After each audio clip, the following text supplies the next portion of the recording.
Perfect perfect. तो भाई जो ये डीपीएसपी है, directive principle of state policies, क्या बोलूं मैं इसका, directive principles of state policies. State की पॉलिसीज है, सरकार कोई भी हो 5 साल के लिए होती है ना, चाहे वो यूपी की सरकार हो, चाहे वो बिहार की सरकार हो, चाहे वो इंडिया की सरकार हो, एनी सरकार, चाहे वो सेंट्रल गवर्नमेंट हो, चाहे वो स्टेट गवर्नमेंट हो, उसको किस हिसाब से काम करना है, किस हिसाब से काम करना है जिससे कि देश का उद्धार हो सके, है ना।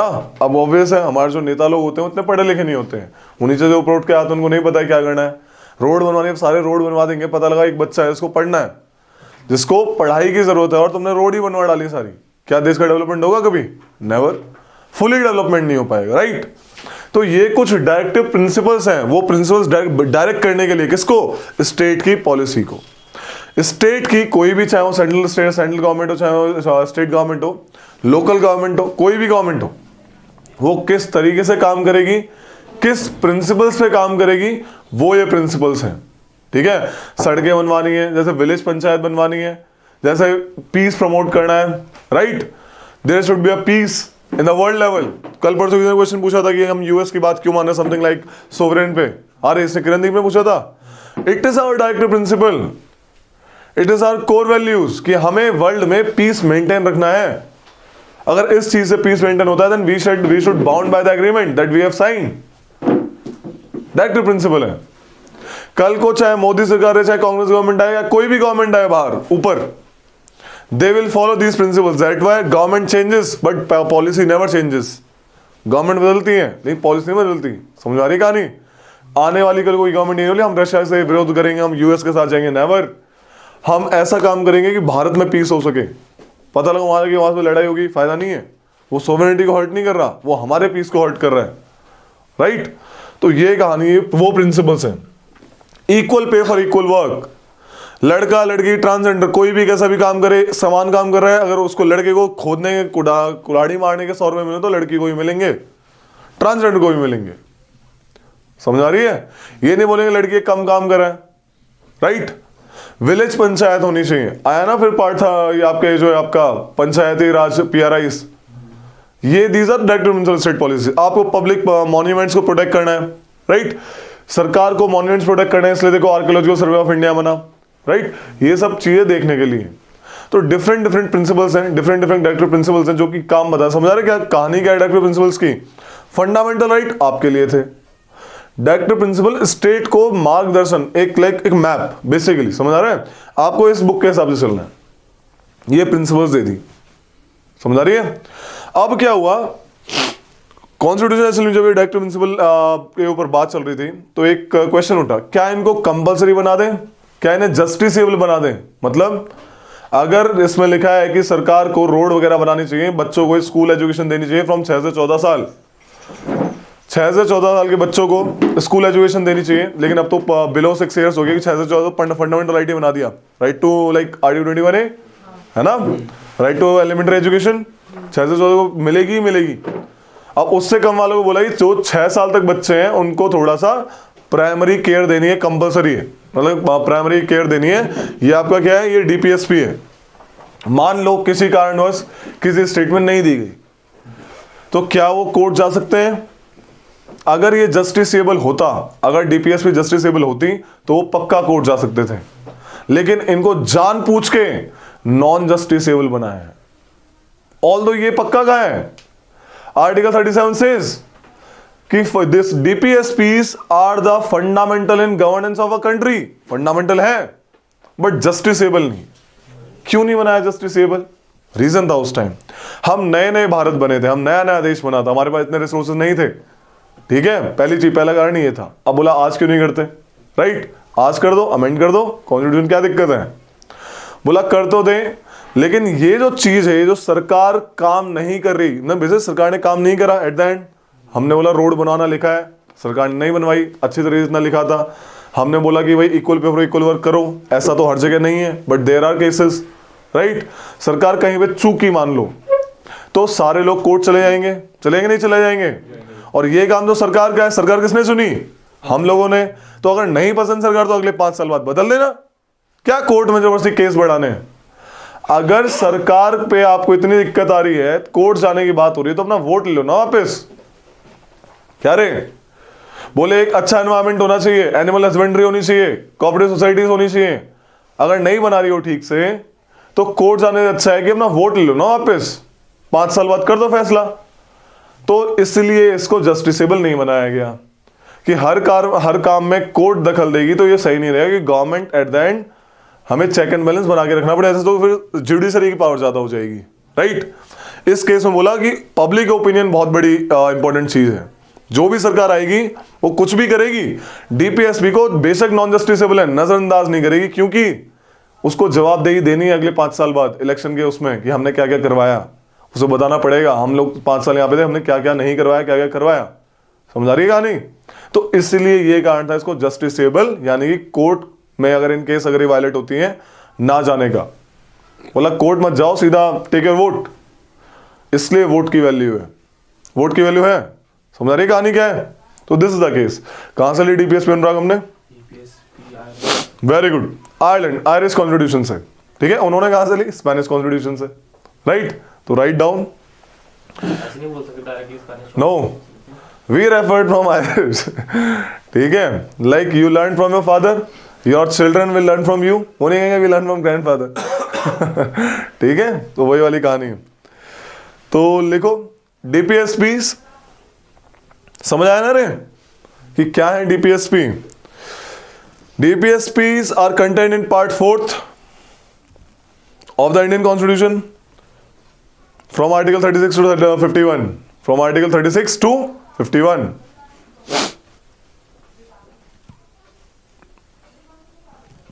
We took it from Irish Constitution,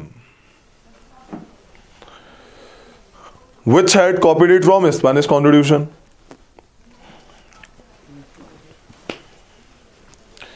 Which had copied it from Spanish Constitution. कमाल की बात तो देखो, आपकी डीपीएसपी और fundamental right, they are the philosophy of the constitution, they both. कोई बोले what is the philosophy of the constitution? DPSP plus fundamental right together are called the philosophy of the constitution. आत्मा क्या है constitution की? Conscience. ठीक है, उसके अंतर्मन। तो आपका कॉन्साइंस कहता है कि ये काम गलत है तो नहीं करना चाहिए, तो उसकी जो कॉन्साइंस है वो क्या है? डीपीएसपी और फंडामेंटल राइट। ठीक है, आता है क्वेश्चन कभी, लिख लो कि DPSP together with fundamental right contains the DPSP together with fundamental right contains the philosophy of constitution, या फिर contains the conscience of constitution, या फिर called the soul। बताओ, इसको भी soul बोल दिया, soul of constitution। तो बेसिकली डीपीएस का मतलब क्या है? एक वेलफेयर स्टेट की स्थापना करना, ऐसा स्टेट जो लोगों के वेलफेयर के लिए काम करे, लोगों के आगे बढ़ाने के लिए, तरक्की के लिए काम करे। समझ आ रही है? वेलफेयर होता है ना, फौज में भी बात करते हैं, हाँ भी क्या चल रहा है, सबको बढ़िया चल रहा है, क्या प्रशांत पीटता तो नहीं अपनी वाइफ को, हैं? लटका देंगे भाई साहब, उल्टा भालू बना देंगे, चीता बना देंगे। ठीक है, आज के टाइम में देयर थिंग्स आर पास्ट, आज के टाइम में नहीं होना चाहिए। ठीक है, तो लिखो इसके बारे में हल्का फीचर्स लिखो, फीचर्स ऑफ डीपीएसपी। फीचर्स लिखो कि देखो यार, एक टर्म है इंस्ट्रूमेंट ऑफ इंस्ट्रक्शंस, है ना? मैं बताया इंस्ट्रक्शंस होती है, तो ये दी थी ब्रिटेन ने गवर्नर को कि गवर्नर कैसे काम करेंगे, गवर्नर जनरल, वाइसरॉय वगैरह। तो ये लगभग वैसी सी हैं। समझ आ रही है?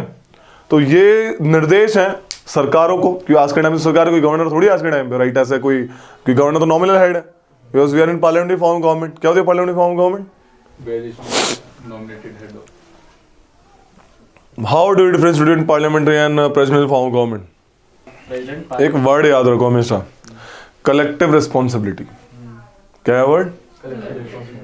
पार्लियामेंट्री फॉर्म ऑफ गवर्नमेंट में मिनिस्ट्री यानी कि एग्जीक्यूटिव यानी कि सरकार जिसका पावर है काम करवाने की, they are collectively responsible for the parliament, for the legislature.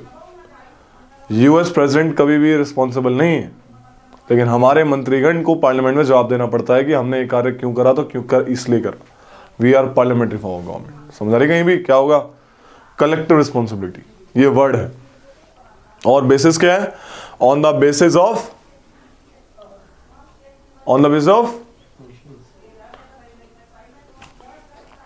Responsibility, on the basis of responsibility, sharing of power between executive and legislative. On the basis of sharing of power between executive and legislative, we just form the president and parliamentary form of government. ठीक है? जैसे हमारे यहाँ भी तो president थोड़ी reply देता है, कैबिनेट देता है ना। एग्जीक्यूटिव कौन है? Who is the head of government?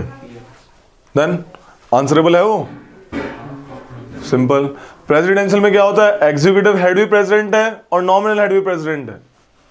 हमारे यहाँ पे दो टाइप के हेड हैं, एक एग्जीक्यूटिव एक नॉमिनल। नॉमिनल का कोई रोल नहीं है, इसलिए तुम लोग उसका चुनाव नहीं करते। तुम जिसका चुनाव करते हो क्या वो जवाबदेही है? बिल्कुल है।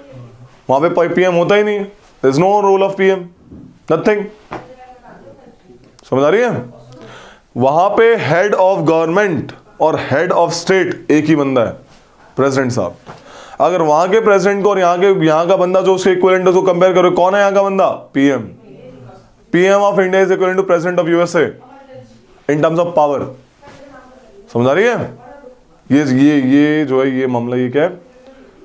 ये डिफरेंस है। वहां के जो बंदे हैं उनके जो मिनिस्टर्स हैं, प्रेसिडेंट साहब ने बोला आज से रोहित मेरी टीम में, रोहित होम मिनिस्टर, प्रशांत मेरी टीम में, प्रशांत डिफेंस मिनिस्टर। ये कोई भी पॉलिसी, इन्होंने अग्निवीर की पॉलिसी बनाई इन केस, ये जवाबदेही नहीं है वहां पे उसके लिए। क्या लिखवाया? लिखो नंबर 1 पे लिखो, they act as a instrument of instructions. They act as a instrument of instructions to the state government or the central government. To the state government or the central government. मैंने बताया instrument instruction किस में थे? आपके government of India act 1935 में थे। ये क्या करते थे? गवर्नर या फिर गवर्नर जनरल को निर्देश देते थे किस चीज के लिए, कि कैसे आपको भारत चलाना है। तो ऐसे ही डीपीएसपी डाली गई। ठीक है भाई, समझ आ रहा है? तो बोले which is act as a instrument of instruction in Indian constitution, DPSP. They are not justiciable. समझ आ रहा है इसका वर्ड? दे आर नॉट, कोई रेट वेट इशू नहीं कराने भागोगे तुम लोग सुप्रीम कोर्ट के पास। They are not justiciable. वहां से निकाल लो फोन को, गिर जाएगा वरना उससे, क्योंकि तुम लोअर पहन रखा तुमने। बाहर चल। They are not justiciable. Clear? That is, in case government does not fulfill them, that is, in case government does not fulfill them, the aggrieved party has no right to go to the court. Does not fulfill them, then the aggrieved party has no right to go to the court. जल्दी आओ। वे कहाँ गए?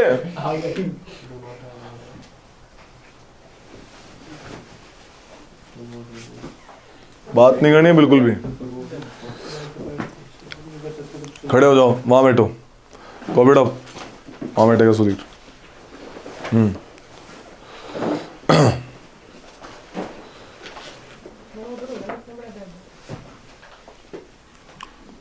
ठीक है भाई, समझ आया?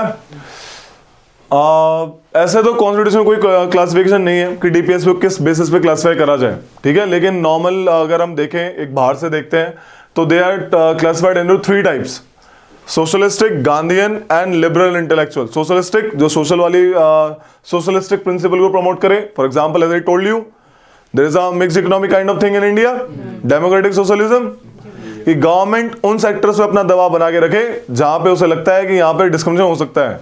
ठीक है, और जहां पे उसे लगता है कि यहाँ पे प्राइवेट सेक्टर आना चाहिए, आ जाओ। कि वेलफेयरिज्म प्रोवाइड करना है, एट द एंड लोगों के लिए काम करना है। मीन्स ऑफ प्रोडक्शन और मीन्स ऑफ डिस्ट्रीब्यूशन गवर्नमेंट के पास रहेगा, ऐसे equal pay for equal work है। गवर्नमेंट के पास रहेगा तो कम से कम गवर्नमेंट हमारी सिलेक्ट करी हुई है, हम बोलेंगे तो करेगी। प्राइवेट सेक्टर तो अपने प्रॉफिट के लिए करेगा, राइट, किसी को भी कभी निकालेगा। समझ आ रही है? गांधीयन क्या है? जो गांधी जी सोचा करते थे, गांधी जी सोचा करते थे कि there should be a village which is act as a republic in itself. Republic होना चाहिए तो पंचायती राज जैसी चीजें होनी चाहिए। आ गई भाई, आ गई, कॉन्स्टिट्यूशन स्टेटस दे दिया उसको, पंचायती राज इंस्टीट्यूशन 1982, 1983, 74, 75 अमेंडमेंट एक्ट, बहुत बड़ी चीज है। 73rd एंड 74th, सही बात है। तो आ गई at the end, Gandhian principle है। आर्टिकल 40 विलेज पंचायत, गांधी जी कहते थे एनिमल हस्बेंड्री टाइप प्रमोट होनी चाहिए, है। There is a board, there is a board in kind of animal husbandry जो कि इस इन इंडस्ट्रीज को प्रमोट करता है। गांधी जी कहते थे कॉटेज इंडस्ट्री होनी चाहिए। कॉटेज मतलब हर घर, जो देखो क्या होता है, एक स्टार्टअप वाली चीज होती है। स्टार्टअप, पैसा है, लगा दिया, स्टार्टअप कर लिया। गांव में लोग के पास पैसा नहीं, क्या करें, खुद ही घर, कॉटेज मतलब एक घर में, लाइक कॉटेज, उस घर में लाइक अचार बनाना, अचार घर में बनाया, बेच दिया, कॉटेज इंडस्ट्री है। ठीक है, घर में कुछ भी बनाया, बाहर पापड़, बिल्कुल छोटी छोटी चीजें जिन्हें इन्वेस्टमेंट नहीं, बस मेहनत लग रही है, गांव के लेवल पे कॉटेज इंडस्ट्री होनी चाहिए, प्रमोट करी हमने। डेयरी फार्मिंग क्या है, लोग गाय भैंस क्यों पालते हैं, डेयरी को देते हैं, अमूल, मदर डेयरी, क्या है ये, कोऑपरेटिव सोसाइटीज होनी चाहिए, आया। लिबरल इंटेलेक्चुअल, एक लिबरल, एक फ्रीडम वाली बात होनी चाहिए। ठीक है, एक आज के टाइम की सोच की डीपीएसपी होनी चाहिए। For example promotion of international peace, एक differentiation between executive and this one judiciary. Article 50 साफ साफ कहता है there should be a difference between executive, वरना तो पंगा हो जाएगा, राइट।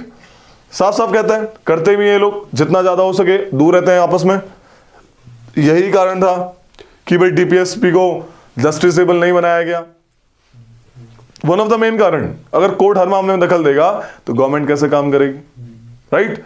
बोला लोगों की गवर्नमेंट है, लोगों को डिसाइड करने दो कि इन्होंने डीपीएसपी का पालन किया नहीं किया। ओके, हर घर में एजुकेशन होनी चाहिए। एनिमल हस्बेंड्री तो है, लेकिन साइंटिफिक ब्रीडिंग करके अच्छे पशु, अच्छी फसल आनी चाहिए। ग्रीन रेवोल्यूशन एग्जांपल है, लिबरल इंटेलेक्चुअल, ये सब साइंटिफिक तरीके से। समझ आ रही है? तो लिख लो। तो ये कुछ थी, तुम कुछ लिखो, कुछ some important DPSPs, some important DPSPs, कुछ इंपॉर्टेंट डीपीएसपी लिखवा रहा हूं, लिखो जो इंपॉर्टेंट है। कभी कभी आर्टिकल का नाम देता है, पूछ लेता है, ठीक है। लिखो आर्टिकल 40, आर्टिकल 40 क्या है, organisation of village panchayat. Article 40 equals to organisation of village panchayat. Important है, कभी आर्टिकल आता है फटाक से पूछ लेता है। यूनिफॉर्म सिविल कोड होना चाहिए, किसमें, very good, right down. Article 44 there should be a uniform civil code for the citizen. क्या होता है? जो भी देश में मैरिज वगैरह हो रही है, सबका लाइक सिविक लाइफ में एक यूनिफॉर्मिटी होनी चाहिए, uniform civil code. Civil matters में सबके लिए सेम प्रोसीजर होना चाहिए, चाहे वो किसी भी धर्म, जाति या संप्रदाय का हो। ठीक है, ये कहानी है, ताकि कोई भी अपने अलग अलग कस्टमरी लॉ लेके ना आए। ऐसे हिंदू धर्म में एक से ज्यादा शादी करोगे तो it is ban by law, Muslim धर्म में ऐसा नहीं है। अब इसका पंगा क्या होता है, ट्रिपल तलाक वाला इशू, केस इशू हुआ है, बाहर आया ऊपर, पंगा करा लोगों ने, काइंड ऑफ दैट थिंग। समझ रहे हैं? सिविल राइट्स में यूनिफॉर्मिटी होनी चाहिए, सिविल राइट्स सबके। तो भैया कोर्ट का ही है ना काम, ये तो क्या कोर्ट भी तो ये कर रहा है ना। ये हमारे देश का काम है, हमारे सरकार का काम है। सरकार को ऐसा करना चाहिए कि यूनिफॉर्मिटी लानी चाहिए। लॉ बनाने का काम किसका, who is the highest law making body in India, parliament of India, and parliament elected by us. Law कौन बनाया, कोर्ट थोड़ी बनाएगी, कोर्ट तो ये देखेगी लॉ सही बनाया गलत बनाया। अंडर आर्टिकल कहां, कौन सा आर्टिकल में जुडिशियल रिव्यू जैसी चीज, वेरी गुड, पता होना चाहिए। ठीक है, क्या लिखा, आर्टिकल 44 लिखा। आर्टिकल 43B, कैपिटल बी है। Article 43B, promotion of cooperative societies, promotion of cooperative societies. ये होता क्या है ये promotion of cooperative? Cooperative society बनाओ ताकि देश का डेवलपमेंट हो सके। जैसे अमूल बनाई, जैसे मदर डेयरी बनाई, कोऑपरेटिव्स ही तो है। वाइट रेवोल्यूशन आया, ग्रुप बना के प्रमोशन करो। अगर कोई ग्रुप है प्रॉपर तरीके से, अगर वो बिजनेस करना है तो करवाओ। संगठन है, कमेटी में पैसे डालते हो, कोऑपरेटिव्स हैं एक तरीके की, आपस में लोन देना लेना, ग्रुप बना के। मैं पढ़ रही थी ये जो हमारे 6 गारंटीड वो है ना फंडामेंटल राइट, आर्टिकल 16 में नहीं आर्टिकल 19 में। यस, उसमें भी एक कोऑपरेटिव सोसाइटी बनाने की बात। हाँ, वो 7th हमारा जो है नहीं, उसमें वो असेंबली में, असेंबली और कोऑपरेटिव्स एसोसिएशन, जो एसोसिएशन है बेसिकली एसोसिएशन कोऑपरेटिव भी हो सकती है। तो कोऑपरेटिव सोसाइटी आपका फंडामेंटल राइट है। आप एक ग्रुप बना सकते हैं, उसको प्रमोट कर सकते हैं in sense of what, like अगर मैं कोई ग्रुप बनाता हूँ, मैं बोलूँ आज से हम सारे मिलकर क्या करेंगे, मैन्युफैक्चरिंग करेंगे, तो कोऑपरेटिव सोसाइटी कोऑपरेटिव बन गई। हम उस सोसाइटी के बल पे लोन ले सकते हैं, लोन दे सकते हैं, बैंक से लोन उठा सकते हैं, बैंक से लोन दे सकते हैं। कोऑपरेटिव पे लोन आएगा, एक बंदे पे नहीं आएगा, लेकिन उसकी कुछ रिक्वायरमेंट होती है कि आपको मिनिमम बैलेंस दिखाना पड़ेगा। हमारे पास इतना पैसा रहता ही रहता है। अब बैंक सबको थोड़ी लोन देगा, तुम ग्रुप बनाएंगे चलो लोन लेने चलते हैं। ठीक है, समझ आ रही है? एज अ कोऑपरेटिव सोसाइटी का रिकॉग्निशन आपको मिल सकता है इस सेंस में, राइट? लिखो इसमें article 45 provision of early childhood care and education to children, provision of early childhood care and education to the children below the age of 6 years, पहले जो आर्टिकल 45 था, पहले इसमें ये था एजुकेशन एंड फलाना फलाना to the people of between the age of 6 से 14 ईयर्स, राइट? इसको बदल दिया गया, बिलो 6 ईयर वाला कर दिया। 6 से 14 फंडामेंटल राइट बना दिया गया। नहीं मिली तो कोर्ट जाओगे सीधा, मुझे पढ़ने का अधिकार ही नहीं, बताओ। समझ आ रही है? उसको और पक्का कर दिया। तो लिखो और आगे आर्टिकल 48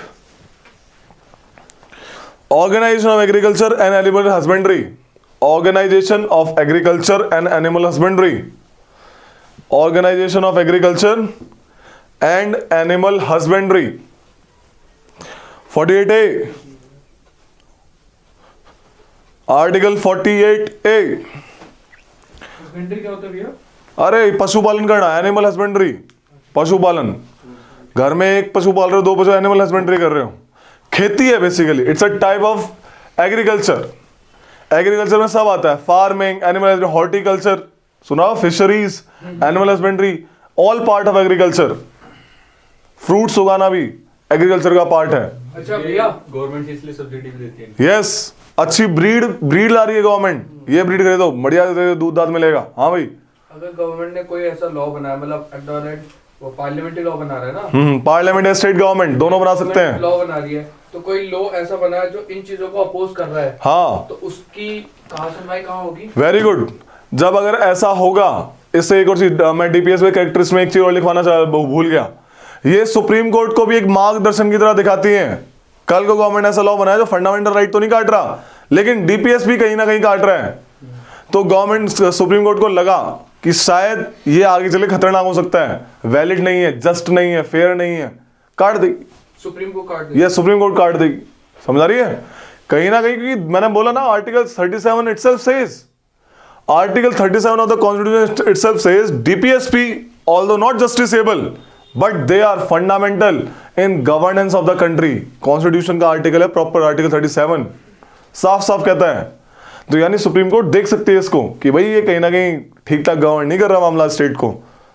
फॉर एग्जाम्पल, देश ने कुछ ऐसी नीति बनाई जिससे कि इंटरनेशनल पीस में डिस्टर्बेंस आ गई, है ना, है तो डीपीएसपी, तो यू कैन रेफर दैट, वो उसको ऊपर काट देगी, कुछ भी करेगी, रेफर कर सकते हैं किसी भी फंडामेंटल आर्टिकल को देखते हो, रेफर कर सकती है सुप्रीम कोर्ट कैन रेफर। एक बेसिकली उसको एक जैसे instrument of instruction, not even for government, it is act as a for all source for seeing the law to be just और valid in terms of DPSP2। ठीक है, इसका भी reference ले सकती है आपकी सुप्रीम कोर्ट या high court in case of judicial review. आ रही है समझ में? ये कहानी है। 48A 48 कैपिटल है, लिखा, लिखो इसमें, protection and improvement of environment, protection and improvement of environment,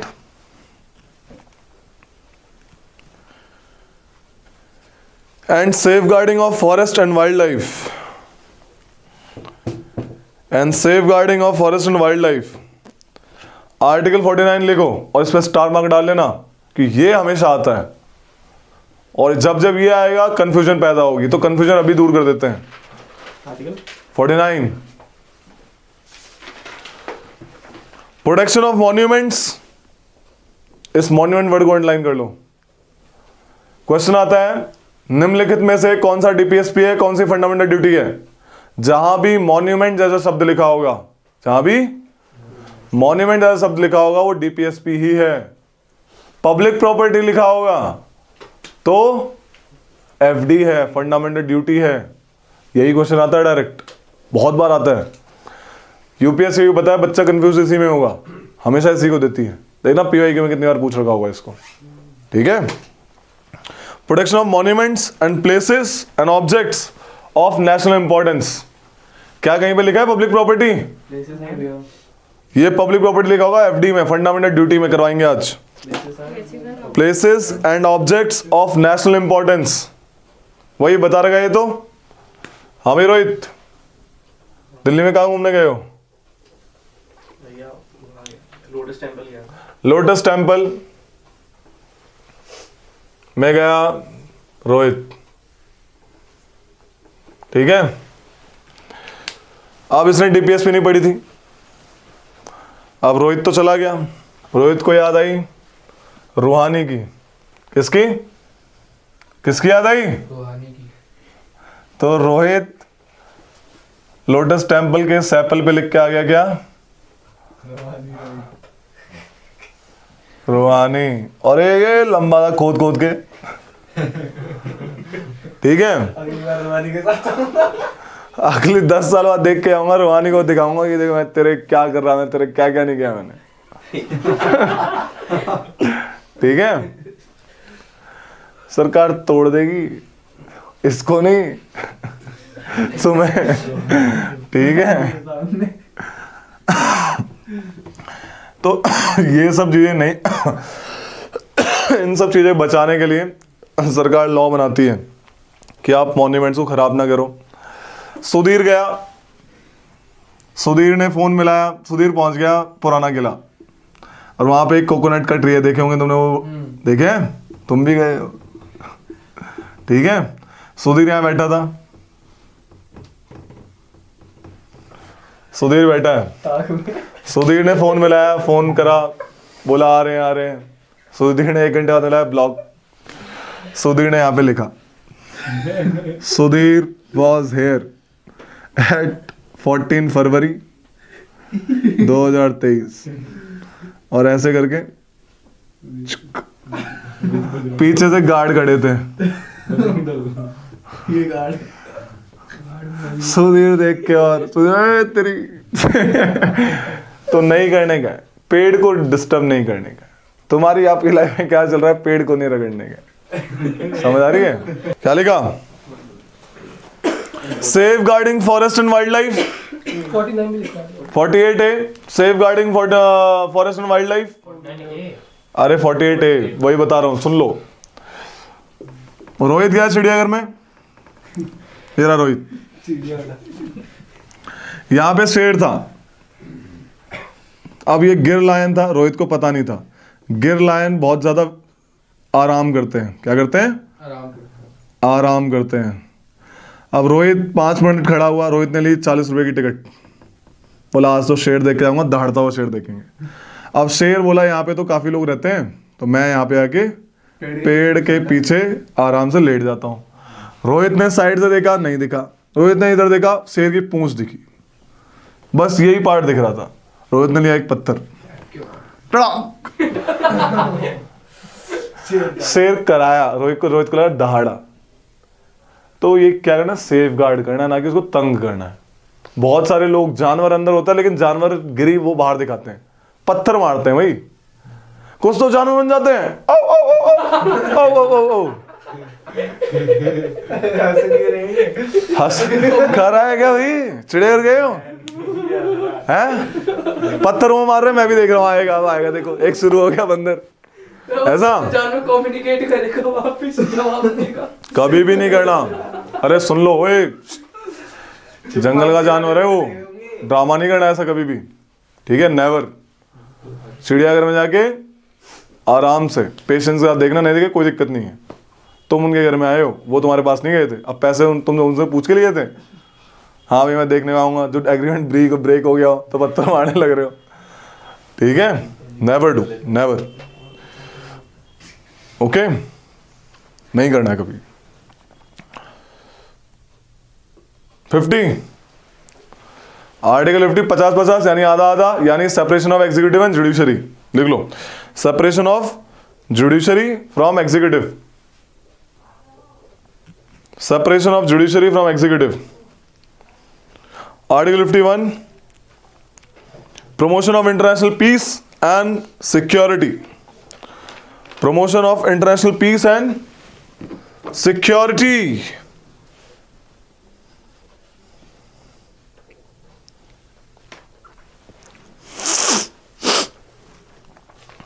ठीक है भाई, अब कुछ और इंपॉर्टेंट चीज लिख लो जो आती है। पहले जो डीपीएसपी थी तो अलग अलग थी, ठीक है, मतलब कुछ थी, कुछ लिमिटेड थी। बाद में ड्यूरिंग कॉन्स्टिट्यूटिव अमेंडमेंट एक्ट्स नई नई डीपीएसपी आई, तो कुछ है जैसे 42nd अमेंडमेंट एक्ट। लिखो, DPSP added by the 42nd amendment act. कौन कौन सी डीपीएसपी ऐड हुई है? इसके थ्रू ऐड हुई है 4 डीपीएसपी। लिखो नाम, directive principle of state policy, अभी तो बताया। 42nd अमेंडमेंट एक्ट के तहत 4 डीपीएसपी और ऐड हुई हैं, समझ आई? 42nd अमेंडमेंट एक्ट के तहत 1976 कौन कौन सी ऐड हुई हैं? Article 39, 39A, 43A, 48A, 39, 39A, 43A, 48A, ये तो लिखवा दिया। 48A क्या है? Protection of environment and safeguarding of wildlife and forest। यही है, लिखो फिर 39। क्वेश्चन नहीं आया ये तुम्हारे दिमाग में कि 39 लिखा है भैया, क्या उस टाइम का 39 नहीं होगा, है ना? या फिर 37, 38 से सीधा था 40 कूद गए होंगे, होगा ना 39।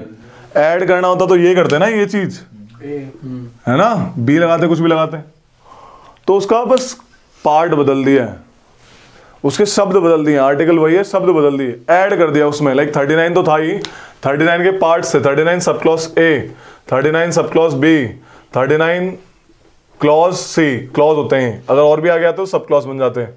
समझ आ रही है? तो लिखो, new DPSP added by this one, article 39। Article 39 में लिखो,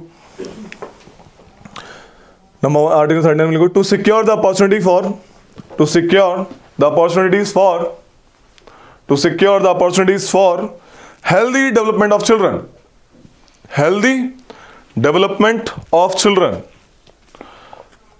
healthy development of children। अगली वो लिखो 39A, 39A, 39A, to promote equal justice, to promote equal justice and provide, to promote equal justice and provide free legal aid to the poor। Free legal aid, ये जो है ना आजकल free legal services, ना ये NALSA है शायद, NALSA, जो आपने कभी आजादपुर गए हो, थाने के पास वहाँ पे लाइक साइड में एक थाना तो लेकर, अगर आपको फ्री लीगल एडवाइस चाहिए, फ्री लीगल एडवाइस मिलती है, उसके अंडर आता है। कैसे legal advice? Free legal advice मिलती है, अगर आपको कोई केस चल रहा है आपके उसमें, आप चाहते हैं किसी वकील से, सरकारी वकील ये नियुक्त करते हैं जो आपको फ्री लीगल एडवाइस देते हैं। अगर ऐसा करोगे तो आपके ऊपर चालान वालान नहीं लगेगा, जो भी है लॉ के ऊपर, क्योंकि नॉर्मल इंसान को लॉ का ज्ञान नहीं है, बट लॉयर को है, एडवोकेट्स को है, then they will tell you what to do and what to not, right, to avoid the penal provisions. Okay, 43A, 43 to take steps to secure the participation of workers, to take steps to secure the participation of workers in the management of industries, in the management of industries। Article 48A लिखो, article 48A, to promote and improve the environment, sorry to protect and improve the environment, to protect and improve the environment, 48A लिखवाया ना पहले भी, to protect and improve the environment and safeguard forest and wildlife, and to safeguard forest and wild life.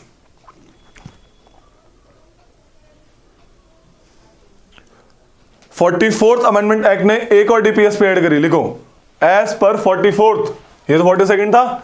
आता है question, देखो 4 ही हुई हैं, 4 ही option होते हैं, नहीं आएगा? बिल्कुल आएगा।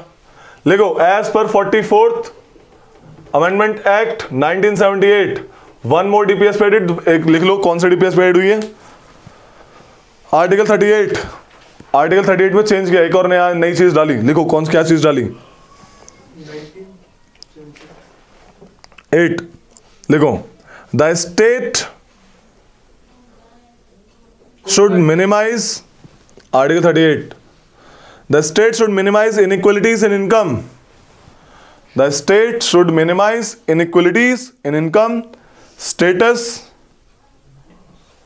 The state should minimise inequalities in income, comma status, facilities and opportunities, status, facilities and opportunities. मैंने बताया जब राइट टू एजुकेशन बना, 6 से 14 साल के बच्चों को फंडामेंटल राइट ही दे दिया, तो 6 से बिलो वाले बच्चों को डीपीएसपी वाला हक दिया, ठीक है? तो जो पहले डीपीएसपी में था वो चेंज कर दिया, फिर 6 से 14 हटाया, उनसे 6 से नीचे कर दिया। तो लिख लो 86th amendment act 2002, 86th amendment act 2002, इसी के तो उसमें आया था आर्टिकल 21A। हाँ जी भैया, पढ़ लिया करो, पता है मुझे, फंडामेंटल राइट में ऑब्वियस है ना, करवाया उसमें, पढ़ो इस चीज को, किसके थ्रू आएगा, ठीक है? लिखो as per 86 amendment 2002, subject matter of article 45 has been changed, 45 का बदल दिया, right? As per 86 amendment act 2002, subject matter of article 45 has been changed. 45 लिखवाया ना पीछे इंपॉर्टेंट आर्टिकल में, लिखवाया नहीं लिखवाया? 45 लिखवाया ना, वही है, early childhood care up to 6 years, है ना, वही है। 97th अमेंडमेंट एक्ट 2011, ये खत्म इतना ही, इसके बाद खत्म। 97 इसमें करवा दिया ना वो, तो क्या ही लिखवा बार बार। अमेंडमेंट एक्ट 2011 से एक और डीपीएसपी ऐड हुई, कोऑपरेटिव सोसाइटीज वाली, 43B वाली, formation of cooperative societies, article 43B, many time asked, many time, article 43B, formation of cooperative societies, ठीक है? ये था मामला। अब वही मैंने ये तो पहले बता दिया, सैंक्शन क्या है इनका, इनके सैंक्शन क्या है? मॉरल, पब्लिक, पब्लिक है सैंक्शन, पब्लिक तय करेगी कि स्टेट ने काम कराया नहीं किया, समझ आ रही है? 43B, 43B कोऑपरेटिव सोसाइटीज, ठीक है, समझ आ रही है? अब आया क्वेश्चन कि भाई फंडामेंटल राइट बड़े हैं या डीपीएसपी बड़ी है? ऑब्वियस दिख रहा है साफ साफ, फंडामेंटल राइट जस्टिसेबल है, नॉन जस्टिसेबल है। लेकिन जब स्टार्टिंग में केस हुए, लिखो केस का नाम लिखो फटाक से, लिखवाते हैं फिर बताते हैं क्या क्या लड़ाई हुई इनके बीच में। पहले भी डिस्कस कर चुका हूँ, बाद में भी डीपीएसपी आई। जैसे मैंने बताया था, रोड बनवानी है, वेलफेयर करना है, तो सरकार क्या करती थी? फंडामेंटल राइट छीन लेती थी, है ना, और डीपीएसपी लागू कर देती थी। उसके चक्कर में क्या होता था? केस होते थे। सबसे बड़ा केस होता था राइट टू प्रॉपर्टी के लिए, प्रॉपर्टी लिए वो नहीं दिया, बोला हाईवे बनाएंगे, कुछ भी बनाएंगे, यहाँ पे फॉरेस्ट एरिया को डिक्लेयर कर देंगे, समझ आ रही है? क्या फिर केस आया, क्या दो टाइप के केस आए। क्या डीपीएसपी लागू करने के लिए फंडामेंटल राइट को काटा जा सकता है? पहला केस तो ये उठा। दूसरा, क्या पार्लियामेंट काट सकता है फंडामेंटल राइट को? नहीं, डूब के मर जाओ, भैया क्यों काटेगा फंडामेंटल? ठीक है। फंडामेंटल राइट को क्या हटा सकता है पार्लियामेंट? बिल्कुल हटा सकता है, ये भी हमने डिस्कस किया है। विदाउट डिस्टर्बिंग द, कुछ भी कर सकता है parliament in limited powers. Limited क्यों है? कि बेसिक स्ट्रक्चर नहीं बदल सकता, ठीक है। तो केस का नाम लिखो, केस के नाम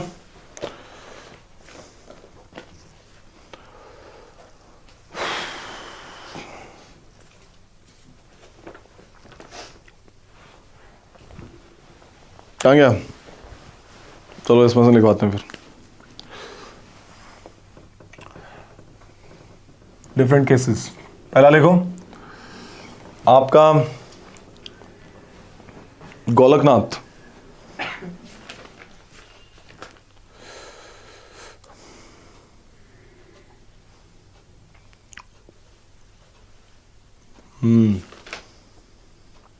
चंपकम दोराई राजन केस। पहला कौन सा है? चंपकम दोराई राजन केस 1951। ठीक है, Champakam Dorai Rajan versus state of Madras. Champakam Dorai Rajan versus state of Madras. एक मिनट, ये रहा Champakam Dorai Rajan versus state of Madras. इसमें क्या कहता है भैया? सुप्रीम कोर्ट क्या कहती है? सुप्रीम कोर्ट कहती है, लिखो इसमें, in Champakam Dorai Rajan versus state of Madras case supreme court said that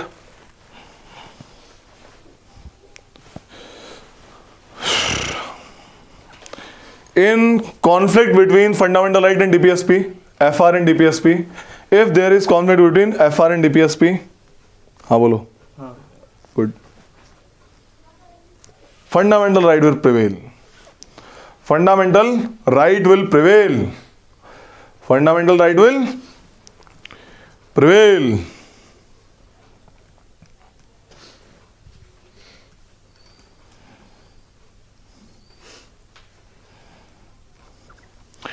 But it also held that Parliament can amend fundamental right. इसने दोनों चीज बोली। डीपीएसपी हमेशा सब्सिडियरी काम करेंगी, नीचे रह के काम करेंगी फंडामेंटल राइट के। और क्या पार्लियामेंट अमेंड कर सकता है फंडामेंटल राइट को? बोला यस कर सकता है। अगला केस लिखो, Golaknath versus state of Punjab. Golaknath versus state of Punjab 1967। इसने बोला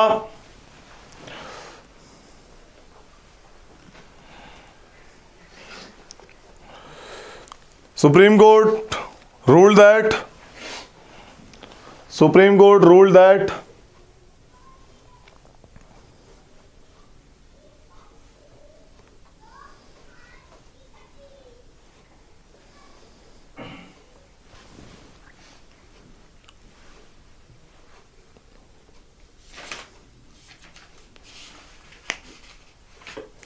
Parliament cannot take away or abridge.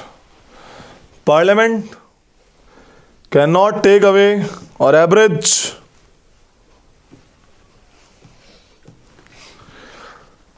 any of the fundamental right. Take away or Average काट नहीं सकती। Any of the fundamental right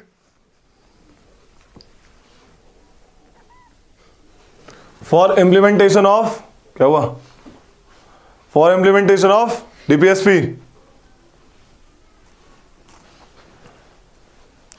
ठीक है, इसके बाद पार्लियामेंट ने क्या करा? अमेंडमेंट किया, अमेंडमेंट 24 किया। इसने बोला कि पार्लियामेंट कोई भी फंडामेंटल राइट को एब्रिज कर सकती है और पार्लियामेंट जो करेगी वो अमेंडमेंट एक्ट के तहत करेगी, और वो अमेंडमेंट एक्ट लॉ नहीं होगा। किसके अंडर? आर्टिकल 13 के अंदर।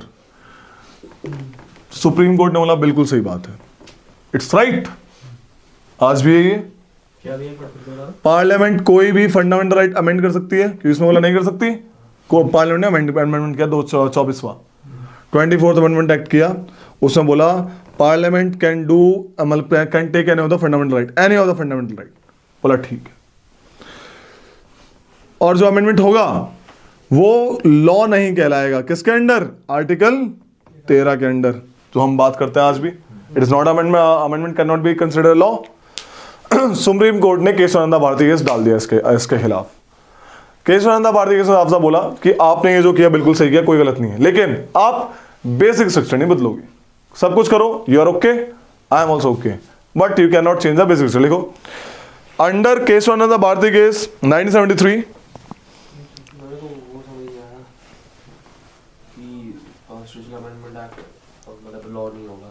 ध्यान से सुनो, जब गोलकनाथ केस में बोला सुप्रीम कोर्ट ने कि पार्लियामेंट कोई भी क्या नहीं कर सकता, अमेंड नहीं कर सकता फंडामेंटल राइट को, तो पार्लियामेंट ने बोला दोनों के पास पावर है, सुप्रीम कोर्ट यहां से काट देती है, वो लॉ बनाए थे, तो पार्लियामेंट ने एक अमेंडमेंट करा 24वां अमेंडमेंट एक्ट, उसमें उसने बोला पार्लियामेंट इस केस के अगेंस्ट आया था, ये 1971 में हुआ अमेंडमेंट, ठीक है, तो पार्लियामेंट कोई भी फंडामेंटल राइट ले सकता है। समझ आ गई? आगे इतनी सी बात। अगला कहता है 24th अमेंडमेंट एक्ट कि ये किसके थ्रू लेगा, कॉन्स्टिट्यूशन अमेंडमेंट करके, जैसे अमेंडमेंट आया कॉन्स्टिट्यूशनल अमेंडमेंट करके ही कोई भी फंडामेंटल राइट को काट सकता है। और कॉन्स्टिट्यूशनल अमेंडमेंट आर्टिकल 13 के अंदर लॉ की डेफिनेशन में नहीं आएगा।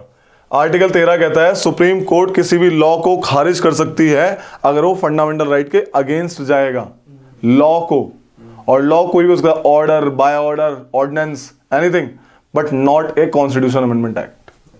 तो सुप्रीम कोर्ट कॉन्स्टिट्यूशन अमेंडमेंट को खारिज नहीं कर सकती अंडर आर्टिकल 13 कि वो लॉ नहीं है। लेकिन आगे चल सुप्रीम कोर्ट ने बोल दिया चाहे लॉ हो या ना हो, बेसिक स्ट्रक्चर तोड़ेगी तो हम उसको तोड़ देंगे। समझा रही है कहानी? अब आइए समझो लॉ का मतलब क्या है। वर्ड के ऊपर जाना है कि वर्ड लॉ में क्या क्या आता है। जैसे वर्ड लॉ में आता है ऑर्डर आता है, सनद आता है, bylaws, executive order, ordinary laws, but not constitution amendment act. समझ आ रही है? लिखो in Kesavananda Bharati case 1973 supreme court propounded the doctrine of basic structure. Supreme Court propounded the doctrine of basic structure.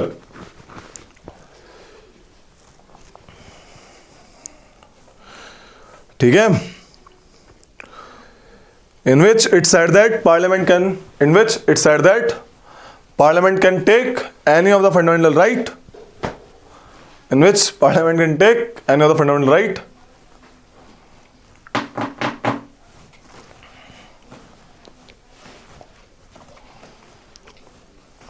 without changing the basic structure of the constitution.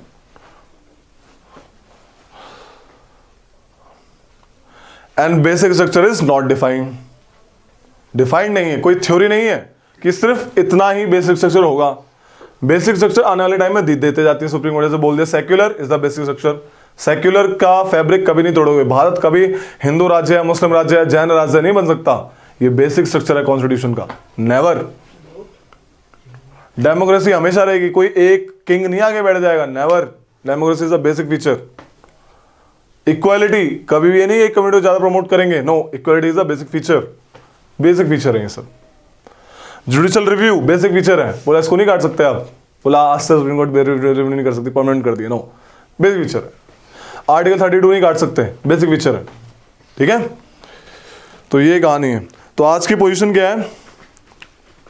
फिर एक case आया, देखो in Minerva mills case, in Minerva MINERVA Minerva mills MILLS mills case 1980 Supreme Court held that Indian Constitution is, बहुत अच्छी line है ये, बोल सकते हो तो अपने लेक्चर रेट में। Supreme Court held that the Indian Constitution is founded on the bedrock, founded on the bedrock of the balance between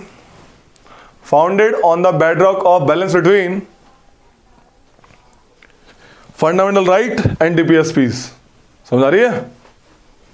बोला दोनों ही जरूरी हैं, दोनों एक रथ के दो पहिए की तरह हैं, एक को तोड़ दोगे रथ नहीं चल पाएगी, है ना। बेशक एक जस्टिसेबल है और एक नॉन जस्टिसेबल है, बट दोनों जरूरी हैं, because as article 37 itself says that they are fundamental in governance of the country.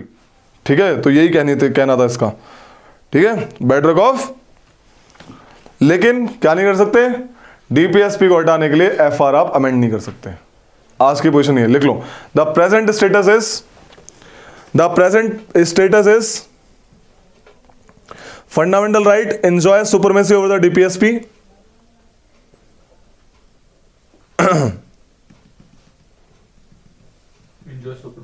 Over DPSP. लेकिन इसका ये मतलब नहीं है कि पार्लियामेंट अमेंड नहीं कर सकता फंडामेंटल राइट डीपीएसपी को लगाने के लिए। कर सकता है, कब तक, जब तक बेसिक स्ट्रक्चर को डिस्टर्बेंस नहीं होगी, है ना। लिख लो, the parliament can amend the fundamental right for implementing the DPSP. The Parliament can amend the FR for implementing the DPSP as long as the amendment does not destroy or damage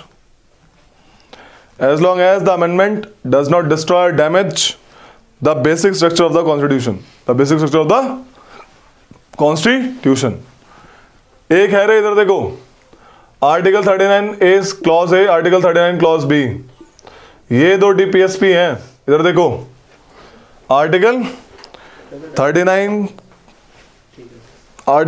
B और सी, 39 B और सी, जहां जहां पे ये आएंगी वहां पे बिना अमेंडमेंट के आर्टिकल 14 और आर्टिकल 19 कट जाएगा। ये वेलफेयर के लिए है। 14 इक्वालिटी, तो ये हमेशा इक्वालिटी प्रमोट करने के लिए लोगों को थोड़ा सा प्रिविलेज देगा, उन लोगों को जो लोअर सेक्शन के पीपल हैं। समझ आ रही है। तो जहां यहाँ पे 39 बी और 39 सी आएंगी, आप ये नहीं कहेंगे फंडामेंटल राइट के ऊपर है, ठीक है। मैंने बोला फंडामेंटल राइट सुपरमेसी करता है डीपीएसपी के ऊपर, बोला ना अभी। लेकिन ये दो केस एक्सेप्शन है, लिख लो। ये किस में करा था सुप्रीम कोर्ट ने, ये भी इसमें करा था, आर्टिकल 24 में, अमेंडमेंट 24 के तहत कह दिया था इसने। लिख लो, as per 24th amendment act where article 39 and 39 B और 39 सी, बी छोटा वाला है, इधर ऐसा वाला देखो, 39 बी 39 सी, where article 39 B and 39 C comes,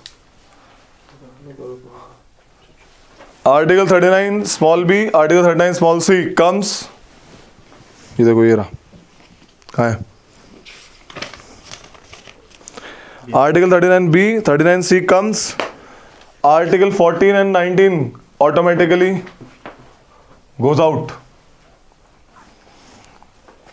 automatically goes out. ये कहानी थी डीपीएसपी की, 14 and 19। हाँ 14 एंड 19, ठीक है। अगला चैप्टर फंडामेंटल ड्यूटीज। क्या अगला चैप्टर? Fundamental duties. उससे पहले एक कहानी समझ लो, फंडामेंटल ड्यूटी। अगला है fundamental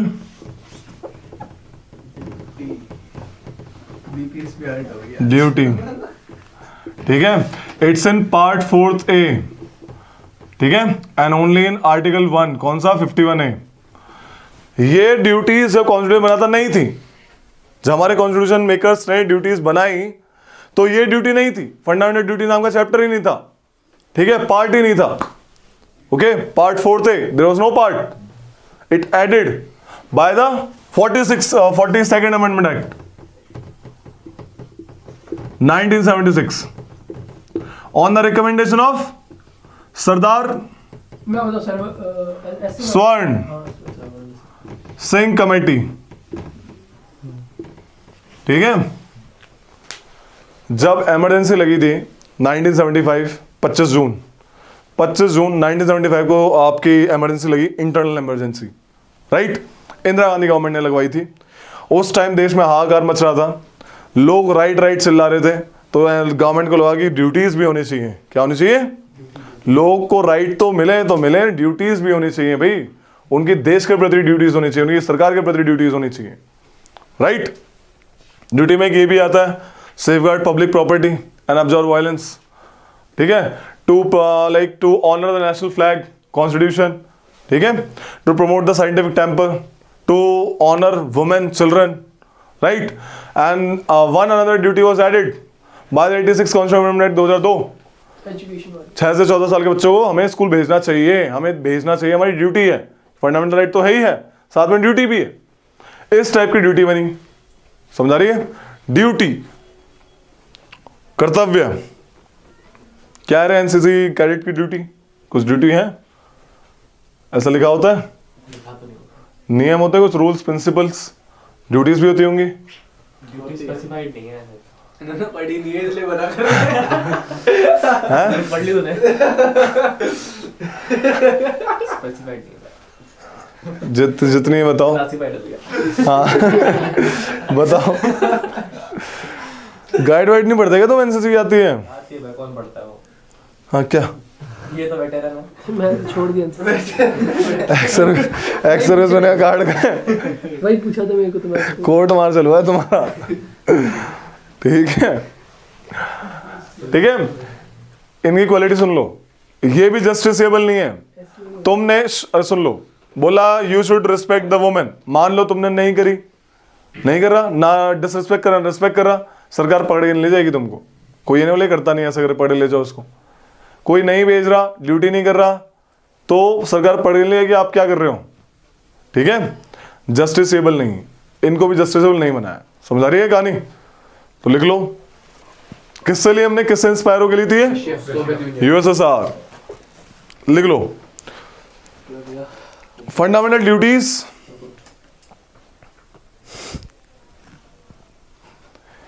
are enumerated in part 4th A of the Indian Constitution, in which only one article, उस पार्ट में एक ही आर्टिकल है, पार्ट 4th A में एक ही आर्टिकल है, in which only one article, that is article 51A। कितनी fundamental duty है भाई रोहित? लिख लो, क्या लिखा? One article which carries the 11 fundamental duties. लिख लो कि fundamental duties were inserted by the 42nd amendment act of 1976। Fundamental duty, पांव के ऊपर पांव, ठंडी का प्रतीक। ये क्या लिखा है? Fundamental duty are inserted by the part, fundamental duties inserted by the 42nd Amendment Act 1976 लिखा है। on the recommendation of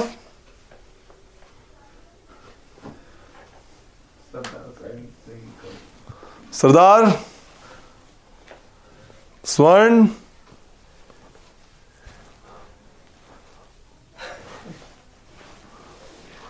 Singh Committee।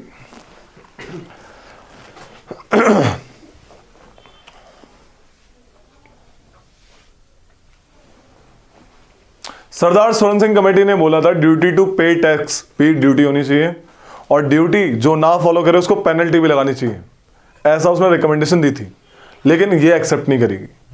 ठीक है, समझ आ रही है? लिख लो, some duties which were not accepted by the Congress government, by the government लिख लो, but recommended by the Swarn Singh. Some duties which are not accepted by the government but recommended by the Swarn Singh. Number 1, duty to pay tax. Compulsory बनाने की बात करी थी इस बंदे ने।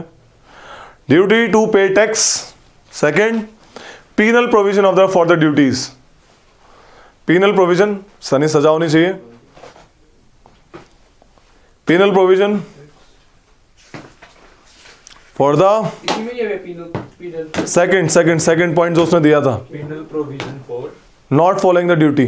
Criminal penal, penalty, PENAL, penal penalty या penal provision penal provision. Penal मतलब पेनल्टी वाली चीज बोल रहा हूं मैं, पीनल मतलब penalty for not following the duty. Penal provisions for not following the duty. ठीक है, लेकिन ये एक्सेप्ट नहीं करेंगे। समझ आ रही कहानी? ले लो, fundamental duties are not justiciable in nature, like एक DPSP है ना। 11th fundamental duty, that is to provide opportunities for the children, to provide opportunity for the children, opportunity for education, sorry, for education to the children, to provide opportunity for the education to the children between the age of 6 से 14 years, 6 to 14 years is added by FD। 2 page का chapter है, बस बता दूं कितने प्यारे प्यारे यहीं से क्वेश्चन आते हैं, बस और बताऊं कहां से आते हैं। is added by 86 Constitutional Amendment Act 2002, 86 2002। FD से क्वेश्चन आता है, कितनी है एफडी है? 11। किस कमेटी ने दी? पता है आपको, बता दिया आपने, हमने, ठीक है 11 है। कौन सी 11वीं किस अमेंडमेंट एक्ट से हुई? और 11 याद होनी चाहिए भाई, ठीक है, क्योंकि आपको क्वेश्चन हमेशा आएगा। इधर देखो, या तो डीपीएसपी याद कर लो या एफडी याद कर लो, 11 होती है, इजी है याद, मतलब पता होना चाहिए, आप एलिमिनेट कर सको। जिसमें से मैंने एक मॉन्यूमेंट वाली टिकी करवा दी, ज्यादातर एलिमिनेट इन पे आता है कि मॉन्यूमेंट वाली डीपीएसपी है, एफडी डीपीएसपी है, और किससे रिलेट करके मारते हैं, लिख लो कि to safeguard public property and observe violence. ये ऑप्शन में बहुत बार दिखेगी, ये देखो पब्लिक प्रॉपर्टी और मॉन्यूमेंट दिख रहे हो, सेम नहीं, पब्लिक प्रॉपर्टी जहां आएगा वहां पे ड्यूटी है वो, to safeguard public property and observe violence is the duty, fundamental duty. एक कमेटी बनाई थी, लिख लो, Verma committee is on fundamental duty. Question आएगा वर्मा कमेटी किस पे है? बोला फंडामेंटल ड्यूटी पे, बात खत्म, ड्यूटी यहीं पे खत्म हो जाती है। Verma committee is formed on the fundamental duty. क्या कहती है ये कहती है क्या सिर्फ आर्टिकल 51 में ही फंडामेंटल ड्यूटी है, और जो है वो तो पीनल नहीं है ना? पीनल है, नहीं है? आप नहीं करोगे तो लाइक पीनल नहीं होगा ना, लेकिन there are some provision in our law which bounds the duty. आपको रिस्पेक्ट करनी है नेशनल फ्लैग की, ये ड्यूटी है, नहीं करोगे, डिसरिस्पेक्ट करोगे, आपको पकड़ के ले जाएंगे, फ्लैग कोड ऑफ इंडिया, है ना? आप टाइम टू टाइम उसको उतारना और चढ़ाना भी होता है, लेकिन अब वो हटा देना, ठीक है वो चीज अलग है। बता रहा हूं एक, अगर आप उसको प्रॉपर ट्रीट कर रहे हो, you can not disrespect. Sachin Tendulkar ने बर्थडे वाले दिन केक बनवाया था भारत के झंडे का, क्या भारत के झंडे का केक बनवाया था सचिन तेंदुलकर ने, और वो काट दिया। पुलिस ने कंप्लेंट फाइल कर दी थी, सॉरी बोलना पड़ गया था भाईजान को, ठीक है इतना फेमस हुआ था वो केस, वो तो बड़ा बंदा था, दबा दिया, कभी नहीं कर सकते। पाकिस्तान का बना था, चल जाता, उसका बैट बॉल निकाल देते। पूछो। आर्टिकल फंडामेंटल ड्यूटी हो सकता है ना? आर्टिकल फंडामेंटल ड्यूटी समझा नहीं? जैसे कोई आर्टिकल है, हाँ, उसको हम ऐसे कह सकते हैं कि हमारी fundamental duty. No, article is a legal right, constitutional right. उसका हनन होने पे आप कोर्ट जा सकते हैं, बट इसके हनन होने पे आप कोर्ट नहीं जा सकते। इस आर्टिकल के अंदर ऐसे प्रोविजंस है। फॉर एग्जांपल देखो, समझो मेरी बात को, सुनो मेरी बात, कुछ आर्टिकल्स ऐसे हैं, जैसे आपका article 300A right to property, आप सुप्रीम कोर्ट नहीं जा सकते, लेकिन आप कोर्ट जा सकते हैं। आप घर नहीं छोड़ना आते, आपको एक रिक्वायर्ड अमाउंट नहीं मिल रहा, कुछ तो देगी, गारंटीड नहीं देगी, कुछ तो करेगी, आपको तड़पता हुआ थोड़ी छोड़ देगी। ऐसे रिहेबिलिटेशन इशू होता है, जब डैम वगैरह आता है उनको देते हैं, लेकिन वो उनकी रिक्वायरमेंट के हिसाब से पूरा नहीं होता, you can go to court, Joshimath में होता है, ठीक है। ये राइट्स हैं, ये कॉन्स्टिट्यूशनल राइट्स हैं, ठीक है। फंडामेंटल राइट की जगह उसको कॉन्स्टिट्यूशनल राइट बना दिया। तो articles are like the constitution, ये जो कॉन्स्टिट्यूशन आर्टिकल है, राइट्स हैं हमारे, जो एकदम बहुत हाईएस्ट लॉ ऑफ लैंड ने दिया आपको, ठीक है। कहीं ना कहीं इनका कोर्ट से लेना देना है, बट ये तो बीच में कुछ पार्ट ऐसे घुसा दिए जिसका कोई जस्टिसेबल नेचर नहीं है। साफ साफ बोल दिया उन्होंने, साफ साफ लिखते हैं इनके बारे में, they are not justiciable in nature. अब जैसे आर्टिकल है अराउंड जैसे बताते हैं, जैसे पार्ट 22 में है शायद, पार्ट 22 हिंदी वाला, ठीक है। हिंदी प्रमोट करनी है हमारे भारत में, जैसे आपके अमित शाह जी कहते हैं होम मिनिस्टर, हिंदी एक लैंग्वेज होनी चाहिए, 3 लैंग्वेज फॉर्मूला बोलते हैं, नहीं बोलते? एक लैंग्वेज हिंदी होनी चाहिए, एक इंग्लिश और एक लोकल लैंग्वेज आपके उस एरिया की। हिंदी एक ऑल ओवर इंडिया की एक लैंग्वेज होनी चाहिए, मीन्स ऑफ कम्युनिकेशन की। ऐसी डीपीएसपी भी है, ऐसे अलग आर्टिकल भी है, ठीक है। नहीं करेंगे तो ऐसा नहीं है कि लाइक कुछ दिक्कत होगी, बट करना चाहती है इंडिया, वो लाइक ऐसा मत समझे कुछ कि एक पार्टी समुदाय का कुछ वो है, मतलब कि agenda. It is written in our constitution. We should promote the Hindi language as the composite culture of India. English क्यों है फिर जबरदस्ती? सबको ऊपर भी नीचे आते हो इंग्लिश भी बोल सकते हो आप, ऊपर जाते हो इंग्लिश बोलोगे, हिंदी क्यों नहीं बोलते? भारत की लैंग्वेज है यार. कमाल की बात पता है क्या है? अभी आप हिंदी बोलेंगे, इंटरव्यू में इंग्लिश बुलवाते हैं, आप बोलते हैं हिंदी सीखे इंग्लिश, और जब आप बन जाएंगे बड़े अच्छे अफसर, आपको हिंदी ही बुलवानी पड़ेगी. किसी भी बड़े से बड़े दिग्गज का, प्रधानमंत्री जगह देखो, कोई भी बड़ा से बड़ा अफसर होगा हिंदी में देगा most of the time, Hindi में, अगर इंडिया में दे रहा है तो. राइट? ये बड़े बड़े दिग्गज होते हैं ना, ये अपने आईएएस ऑफिसर्स, बड़े बड़े सेक्रेटरी, इनकी हिंदी बड़ी मस्त होती है, बड़ी प्यारी हिंदी होती है. एक बड़े अच्छे पंडित से भी है बढ़िया हिंदी. ठीक है? क्योंकि एट द एंड आपको डील करना है उस जनता से. हिंदी नहीं आई तो क्या वहां पे आके बोलोगे डेवलपमेंट करवाएंगे? क्या डेवलपमेंट? वो तो विकास समझते हैं. समझ रही है? Kind of that thing. तो articles are not fundamental duty. Fundamental duty is only in one article, that is article 51A. 51A carries the chapter of fundamental duty only. खत्म. जैसे ये आर्टिकल 21 है, इसमें भी यही लिखा हुआ है कि 6 हाँ. to 14 years में. यस. इसकी भी जो उसमें बोला है, देखो बात समझना, उसमें बोला है 21A में, state can not deny, phone नहीं हमें सर का, state can not deny what? Right to education to the children of the 6 to 14 years. आप भेजोगे तो हम डिनाई नहीं करेंगे, लेकिन आप भेजो तो सही. ये ड्यूटी बना दी आपकी. नहीं भेजोगे तो आपके ऊपर नहीं पुलिस आएगी, भेजा क्यों नहीं अपने बच्चे को पढ़ने के लिए? समझा रही है कहानी? ये ड्यूटी हो गई. लेकिन आपने भेजा, स्कूल ने मना करा, पुलिस आ जाएगी.